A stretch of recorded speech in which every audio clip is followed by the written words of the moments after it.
आदित्य शहर वापस आ चुका था। उसने सोचा सब खत्म हो गया, लेकिन पहली ही रात उसके फ्लैट के दरवाजे पर वही दस्तक। ठक ठक ठक। उसने सोचा कोई पड़ोसी होगा। दरवाजा खोला, बाहर कोई नहीं, लेकिन फर्श पर गीले पैरों के निशान थे, जैसे कोई नदी से निकल कर आया हो। और वो निशान सीधे उसके कमरे तक जा रहे थे। उस रात उसे सपना आया। वो फिर से काली धारा में खड़ा था। काली नदी शांत थी। अचानक नदी के बीच से वही औरत उभरी, लेकिन इस बार उसकी आंखों में गुस्सा नहीं, मुस्कान थी। तुम सोचते हो तुम बच गए। शाप गांव से बंधा नहीं है। शाप उस इंसान से बंधता है जो पीछे मुड़कर देखता है। आदित्य की सांस रुक गई। उसे याद आया, उसने उस रात मुड़कर देखा था। अगले हफ्ते आदित्य के ऑफिस का एक सहकर्मी रात को एक्सीडेंट में मारा गया। लोगों ने कहा सड़क पर अचानक कोई औरत आ गई थी। ड्राइवर चिल्लाया था, मैं तुम्हें घर छोड़ दूं। उसके बाद कार नदी में गिर गई, लेकिन उस सड़क के पास कोई नदी नहीं थी।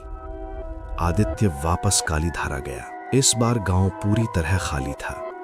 पुजारी की झोंपड़ी जली हुई थी। अंदर एक पुरानी किताब मिली। उसमें लिखा था, जिसे आत्मा देख ले वो उसका रास्ता बन जाता है। वो जहां जाएगा शाप वहां जाएगा। आदित्य समझ गया, वो अब सिर्फ शिकार नहीं है, वो माध्यम बन चुका है। रात को वो पुराने घर में अकेला बैठा था। आईने में खुद को देखा। पीछे वही औरत खड़ी थी। धीरे धीरे उसका चेहरा बदलने लगा, लेकिन इस बार औरत का चेहरा नहीं बदल रहा था, आदित्य का चेहरा बदल रहा था। उसकी आंखें काली होने लगीं, उसकी मुस्कान अस्वाभाविक हो गई और आईने में वही आवाज आई, अब तुम छोड़ोगे लोगों को घर। कुछ महीनों बाद शहर में एक नई अफवाह फैली।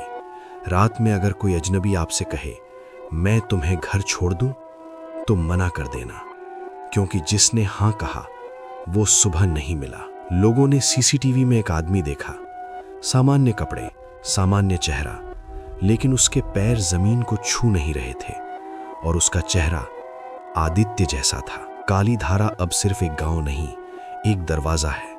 और अगर कभी कोई आपको घर छोड़ने आए, तो याद रखना, शायद वो कभी किसी और को भी छोड़ चुका हो।